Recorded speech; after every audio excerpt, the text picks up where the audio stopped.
Am I audible? Yes, sir. Yes, sir. ठीक है. So today we'll start new chapter, new unit, fifth unit and last unit, that is reference model.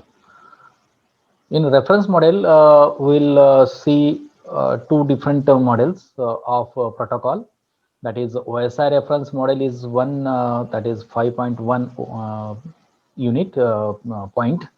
That is a layered architecture and how that layers are provided services to every different service, different layers. So this is a 7-layer OSI reference model. And next is TCP/IP protocol. So OSI reference model is not a protocol. It is a reference how to use that particular protocol to communicate from one computer system to another computer system. So it is a ISO standard, that is International Standard Organization. OSI reference model means open system interconnection. So let us see one by one the different points regarding the first point, that is OSI reference model. In OSI reference model, we're going to see these different things. That is interlayer communication means what, data encapsulation means what, horizontal communication, vertical communication. So today our objective is these 3 or 4 points only.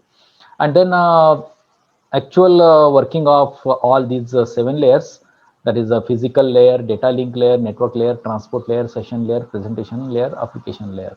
असे 7 layers आहेत या OSI reference model. तुम्ही खालून जर वर गेलात तर तुम्ही एक वर्ड तिथे यूज करू शकता, दॅट इज APST आणि DP. हा जर का तुम्ही पाठ केला, लर्न केला जर का APST आणि DP, तर तुम्हाला 7ही लेयर इझिली लक्षात राहू शकतात. APST and DP means start with the bottom, APSTNDP. So application layer, presentation layer, session layer, transport layer, network layer, data link layer and physical layer. तर ह्या पद्धतीने आपण जेव्हा स्टडी करतो त्यावेळेस हा ॲप्लिकेशन लेयर हा टॉप मोस्ट लेयर असतो आणि फिजिकल लेयर हा बॉटम लेयर असतो. ह्या OSI रेफरन्स मॉडेलमध्ये 7व्या नंबरवर फिजिकल लेयर असतो आणि पहिल्या नंबरवर ॲप्लिकेशन लेयर असते. पण आपण जेव्हा वर्टिकल ट्रान्समिशन करतो किंवा आपण हा जो वर्टिकल कम्युनिकेशन जेव्हा पाहू, तर त्यावेळेस हा डेटा बॉटम टू टॉप जाईल. आणि जेव्हा एखादा डेटा आपल्याला ट्रान्समिट करायचा आहे using that particular application, that is HTTP, जे आपण अप्लिकेशन लेअरमध्ये असते आपलं ते पाहतो आपण. So in OSI reference model, we'll see the first point from the OSI reference model. So that is interlayer communication. And then next is data encapsulation. Next time we'll see this all the layers, physical layer to application layer. So what is this OSI reference model? I already told you that OSI reference model is not a protocol. हा काही protocol नाही आहे, हा एक reference आहे की आपण त्याला कसा यूज करायचा. त्या रेफरन्स मॉडेलला आपल्याला कसा स्टँडर्ड कसा यूज करायचा. कारण कसं असते की प्रत्येक जण हा OSI रेफरन्स मॉडेलच्या पूर्वी हा जो डेटा होता, हा डेटा ट्रान्समिट करण्यासाठी आपण वेगवेगळे प्रोटोकॉल यूज करत होतो. समजा मी नेट BUI प्रोटोकॉल यूज केला आणि तुम्ही जर का नेट बायोस प्रोटोकॉल यूज केला, तर ह्याच्यामध्ये डेटा ट्रान्समिशन हा होणं कठीण असते. तर त्यासाठी हा लेयर्ड फ्रेमवर्क आपल्याला इथे इंट्रोड्यूस केला गेला ISOनी OSI रेफरन्स मॉडेल. तर इथे हे जे लेयर्स आहेत, 7th लेयर जो म्हणजे first actually top most layer आपण म्हणून त्याला, that is application layer, presentation layer, session layer, then transport layer, network layer, data link layer आणि फिजिकल लेयर. आता तुम्ही इथे जर पाहिला तर APST आणि DP ह्या पद्धतीने तुम्ही हम कहते हैं उसको याद रख सकते हैं इसको, इस सिक्वेंस को. ये सिक्वेंस चेंज नहीं होना चाहिए. ठीक आहे, हा सिक्वेन्स चेंज नाही झाला पाहिजे. जर सिक्वेन्स चेंज झाला तर मात्र इथे पूर्ण रेफरन्स मॉडेल हा चेंज होऊन जाईल. So OSI model is a layered framework for the design of network system that allows communication between all type of computer systems. मी जर का विंडोज वापरत असेल आणि तुम्ही जर तिथे लिनक्स वापरत असाल तर तुम्ही कोणता प्रोटोकॉल यूज करता किंवा मी कोणता प्रोटोकॉल यूज करतो याच्यासाठी एक स्टँडर्ड ठरवून दिलेला आहे ISOने. आणि तो स्टँडर्ड काय आहे, OSI रेफरन्स मॉडेल. मग ह्या OSI रेफरन्स मॉडेलला यूज करून TCP/IP प्रोटोकॉलसुद्धा आपल्याला यूज करायचं आहे. तर हे लक्षात ठेवावं लागेल तुम्हाला. लास्ट जे आहे फिजिकल लेयर ही 1 नंबरचा लेयर आहे, 2 नंबर, 3 नंबर, 4 नंबर असे 7 लेयर्स ह्या OSI रेफरन्स मॉडेलमध्ये आहेत. इंटरलेअर कम्युनिकेशन पाहू आपण काय. ह्या इंटरलेअर कम्युनिकेशनमध्ये जर तुम्ही पाहिलं तर एक लेयर दुसऱ्या लेयरला एक सर्व्हिस प्रोव्हाइड करतो. One layer provides the service to its lower layer. Upper layer provides the service to lower layer on one side. On another side, lower layer provides the service to the upper layer. One side आणि हे का बरं आपण म्हणतो की एक side आणि दुसरी साईड, कारण की दोन होस्ट आहेत जे एकमेकांमध्ये डेटा कम्युनिकेशन करत आहेत किंवा डेटा ट्रान्समिट करत आहेत. तर त्यावेळेस पहिला जो होस्ट आहे तो ॲप्लिकेशन लेअरपासून तर फिजिकल लेअरपर्यंत इंटरलेअर कम्युनिकेशन तिथे होत जाईल. 7th लेअर हा 6th लेअरला प्रोव्हाइड करेल इन्फॉर्मेशन, म्हणजे हा upper layer to lower layer. Then again session layer हा पुढच्या लेअरला, पुढचा लेअर त्याच्या पुढच्या लेअरला, आणि शेवटी 1 नंबरच्या लेअरला तो देईल. आणि 1 नंबर हा डेटा केबल थ्रू किंवा वायरलेस थ्रू आपण डेटा ट्रान्समिट करू दुसऱ्या कम्प्युटर सिस्टीमला, दुसऱ्या होस्टला. तर तो जो दुसरा होस्ट आहे तो काय करेल, 1 नंबरचा जो फिजिकल लेअर आहे तो दुसऱ्या नंबरला डेटा प्रोव्हाइड करेल. That means it provide the service from lower layer to upper layer on other side. तर अशा 2 साईड इथे आपण स्टडी करू, आपण पाहू like this one. So there is one device A. It have application layer, presentation layer, session layer, transport layer, physical layer. तर त्याच पद्धतीने दुसरा जो डिव्हाइस आहे त्याच्यामध्ये सुद्धा प्रोटोकॉल हा एक रेफरन्स मॉडेल तिथे असेल. प्रोटोकॉल म्हणून आपण की ज्याला through which we can transmit the data from one device to another device. तर ह्या दोघांमध्ये जो इंटरफेस असतो 2 लेयर्समध्ये, जसं ॲप्लिकेशन लेयर आणि प्रेझेंटेशन लेयर, ह्या 2 लेयरमध्ये जो काही इंटरफेस आहे आपण त्याला काय म्हणतो, दॅट इज 7-6 इंटरफेस. जर 7 आणि 6 मध्ये जर का काही कम्युनिकेशन असेल तर हा जो इंटरफेस असतो आपण त्याला म्हणतो 7-6 इंटरफेस. त्यानंतर 2 समोरचे लेयर्स 6 आणि 5, प्रेझेंटेशन आणि सेशन, त्याच्यामध्ये 6-5 इंटरफेस. तर that is communication between this 2 layers, this layer and this layer, that is called as interface. So in this way data can be transmitted from this application. आपण काय use करतो, ह्यापैकी आपण कोणता layer use करतो, आपण topmost layer use करतो, that is application layer. मला ईमेल पाठवायचा आहे, मला काही ब्राउझिंग करायचं आहे, आपण असं म्हणू की मला एक msbt.org.in हा एक वेब पेज मला ओपन करायचा आहे, तर मी ॲप्लिकेशन यूज करतो. ॲप्लिकेशन कोणतं यूज करतो, HTTP हा यूज करतो. हा HTTP कुठे असतो, ॲप्लिकेशन लेअरमध्ये असतो. मला फाईल ट्रान्सफर करायची आहे, मला FTP यूज करायचा आहे, तर तो कुठे असतो, ॲप्लिकेशन लेअरमध्ये असतो. तुम्ही जे काही करता हे सगळे कुठे असतात अवेलेबल, ॲप्लिकेशन्स हे ॲप्लिकेशन लेअरमध्ये अवेलेबल असतात आणि आपण तिथून यूज करतो ह्या सगळे ॲप्लिकेशन्स. मग आपण काय करतो की मला from this A device to B device मला डेटा ट्रान्समिट करायचा. A माझा डिव्हाइस आहे, B तुमचा डिव्हाइस आहे फॉर एक्झाम्पल. तर मला डेटा ट्रान्समिट करायचा, तर मी काय करेल, मी एक ॲप्लिकेशन यूज करेल, HTTP यूज करेल किंवा अजून दुसरा कुठला तरी ॲप्लिकेशन यूज करेल, DNS करेल, मी टेलनेट यूज करेल, वॉट एव्हर. तर हे वेगवेगळे ॲप्लिकेशन्स मी यूज करेल, SMTP यूज करेल, ईमेल यूज करेल. तर त्यावेळेस मी ॲप्लिकेशन यूज करून तो डेटा पाठवेल मी Bला. आता मला हे माहिती नाही आहे की डेटा कुठे कुठे चालला. As a lemon person, if I just use that particular application and send. But as a computer engineer, we must know how that data will be transmitted within our computer system and outside our computer system. Within our computer system, data can be transmitted from this layer to this layer. याच्यामध्ये काही त्याच्यामध्ये कारवाई होईल, कारवाई in the sense काही operations याच्यात perform होतील, presentation लेअरमध्ये data आल्यानंतर तो सेशन लेअरला पाठवेल. सेशन लेअर तिथे परत काहीतरी इन्फॉर्मेशन सेंड करेल. तर हा जो तुम्हाला स्ट्रक्चर दिसतो पूर्ण, हा असतो OSI रेफरन्स मॉडेल. आता तुम्हाला OSI रेफरन्स मॉडेल आणि मिलिटरी याच्यामध्ये साम्य तुम्हाला दिसेल. मिलिटरीमध्ये जर पाहिलं तुम्ही तर जनरल ही एक पोस्ट आहे. दोन जनरल्स एकमेकांसोबत कम्युनिकेट करतात, याचा अर्थ ते डायरेक्टली एकमेकांसोबत बोलतात असं नाही आहे. ते काय करतात, ते जनरल काय करतात, कर्नलला मेसेज देतात. कर्नल काय करतो, त्याच्या खालचा जो असेल, जो कोणी असेल तो त्याला देईल, तो शेवटी सार्जंटला देईल. सार्जंट हा एका कर्नलचा, एका जनरलचा जो काही हा ग्राफ आहे, त्याचा शेवटचा सार्जंट आहे सपोज. तो सार्जंट काय करतो, तो दुसऱ्या सार्जंटला, दुसऱ्या जनरलच्या सार्जंटला तो मेसेज पाठवतो. तो काय करतो, पुढे पाठवतो, तो कर्नलला पाठवतो. कर्नल हा त्या लेफ्टनंटला पाठवतो. लेफ्टनंट हा शेवटी मग जनरलला पाठवतो. तर हे असा ग्राफ तो असतो. मग काय करतो इथे, एक जनरल जो असेल, मिलिटरीमधला जो जनरल आहे, त्याला एक कॉन्फिडेन्शियल मेसेज पाठवायचा आहे दुसऱ्या एका जनरलला. तर त्यावेळेस तो काय करतो, एक लेटर कॉन्फिडेन्शियल मॅटर्स ज्याच्यावर आहे लिहिलेला, तो त्या एन्व्हलपमध्ये टाकून देतो. आणि तो कोणाला हँडओव्हर करतो, तो दुसऱ्या जनरलला नाही करत, तो काय करतो, लेफ्टनंटला करतो. समजा मी एक्झाम्पल घेत आहे, लेफ्टनंटला तो पॅकेट देऊन टाकेल.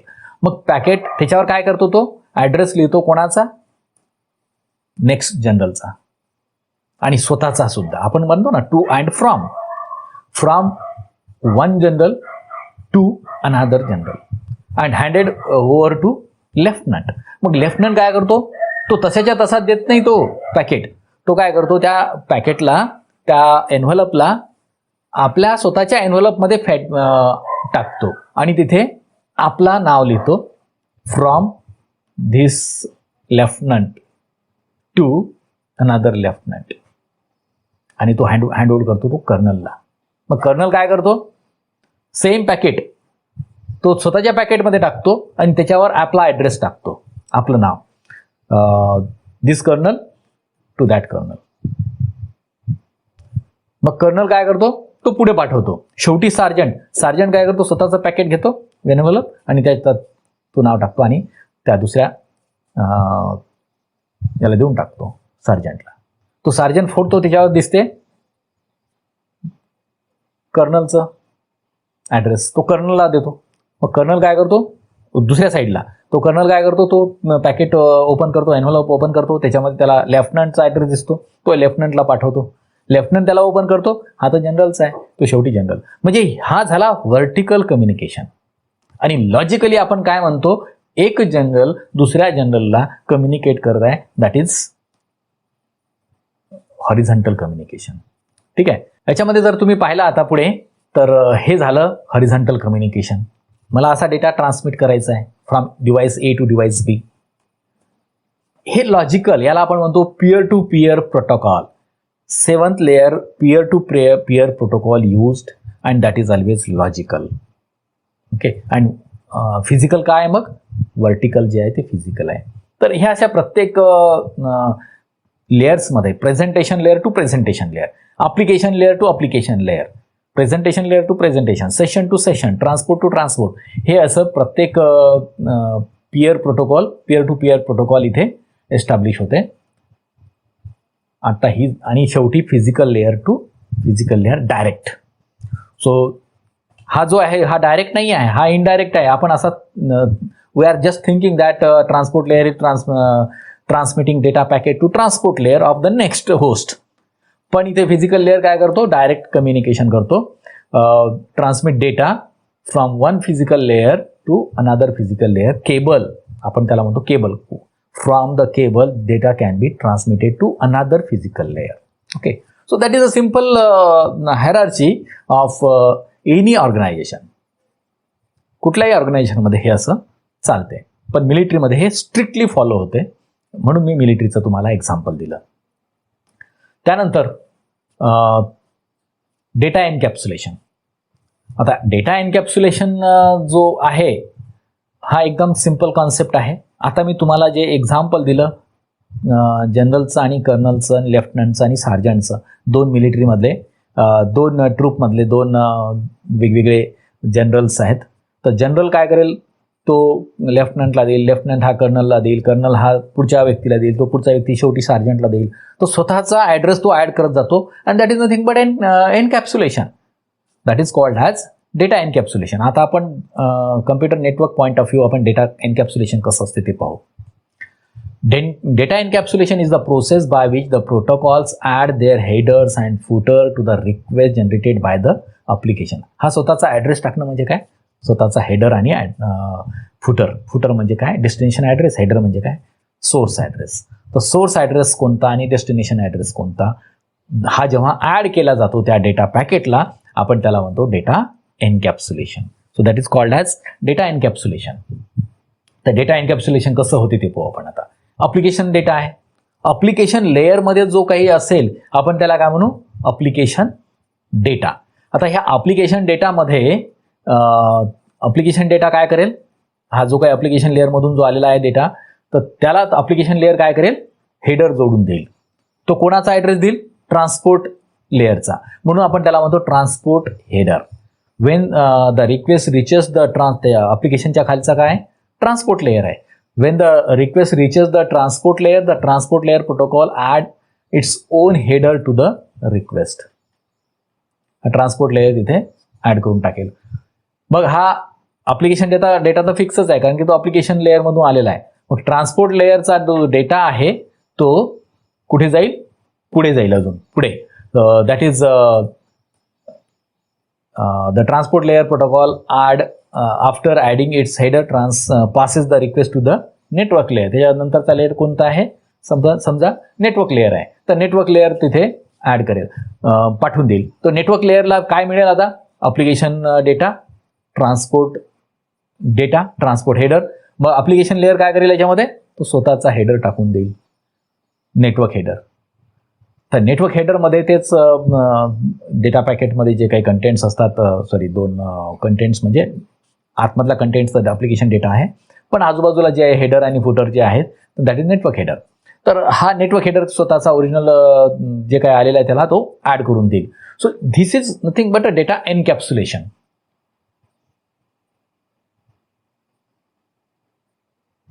So this entire construct then becomes the payload of the data link layer. It is for the data link layer. मग पुढे data link layer आहे, त्या data link layer ला हा complete payload, आता याला म्हणू आपण payload.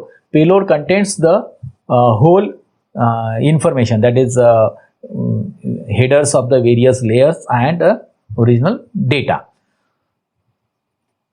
तर याच्यामध्ये स्वतःचा तो काय करेल, मग डेटा लिंक लेअर तो त्याला ॲड करेल. याच्यामध्ये तर बरेच आहेत, आपण थोडंसं शॉर्ट केलं याला. हा डेटा लिंक लेअर याला काय करेल, स्वतःचा हेडर ॲड करून देईल आणि फुटर सुद्धा तो त्याला ॲड करून देईल. त्यानंतर तो पाठवून देईल फिजिकल लेअरला.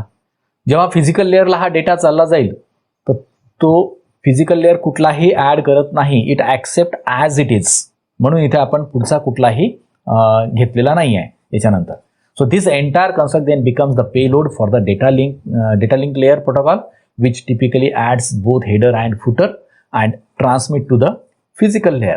मग physical layer ला तो डेटा जातो, तो as it is accept करतो, whether it contains a error or without error, it will pass to the next physical layer.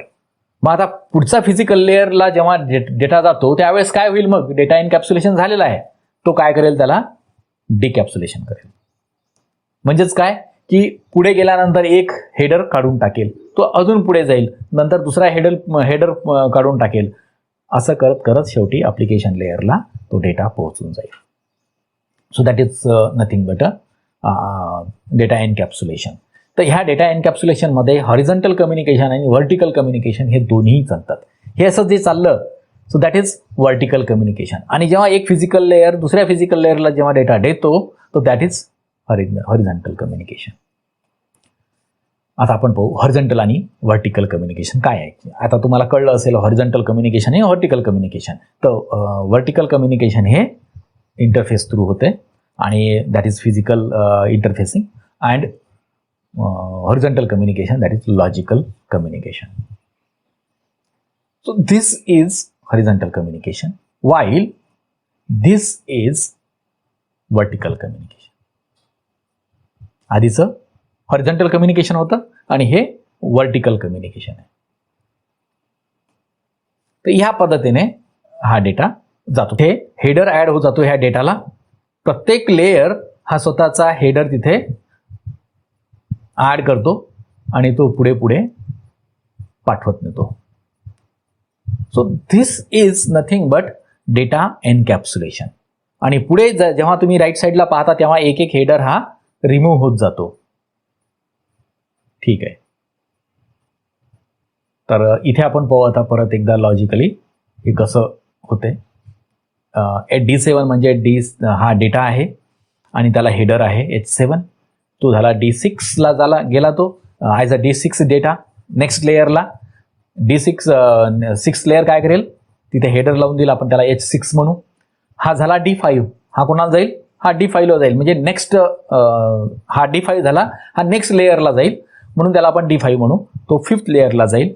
5th layer काय करेल मग तिथे स्वतःचा हेडर ऍड करेल. तो झाला D4. हा D4 जो डेटा आहे तो 4th लेअरला पाठवल्या जाईल आणि त्याला आपण म्हणू H4. हा H4 म्हणजे हेडर झाला तो त्याला ऍड करेल. हा झाला D3. तो 3rd लेअरला पाठवल्या जाईल. D3 काय तो 3rd लेअर काय करेल H3 त्याला ऍड करेल. तो झाला D2. D2 स्वतःचा ऍड करेल परत एकदा दोन्ही हेडर आणि ते फुटर आणि तो पाठवल्या जाईल पुढच्या. हा पूर्ण डेटा पुढे पाठवला जाईल. हा पाठवल्यानंतर फिजिकल लेअरला पाठवल्यानंतर हा ट्रान्समिशन मीडियमवर तो पाठवला जाईल आणि तो निघत जाईल एक एक हेडर. आता हा जो डेटा मिळाला इथे फिजिकल लेअरला हा 010 हा निघून गेला. त्यानंतर हा H3 जेव्हा H2 काढला तेव्हा H3 ओपन झाला. पुढचा लेअर काय करेल H3ला काढून टाकेल त्याला H4 दिसेल. तो पाठवून देईल D5ला. D5ला H5 दिसेल तो काढून टाकेल. H6 दिसेल आणि शेवटी D7 with header. That means destination address and source address. So that is called as data encapsulation. So horizontal communication and vertical communication. So as each block of data reaches the next higher layer, the header and trailer attaches to it at the corresponding sending layer are removed at another end.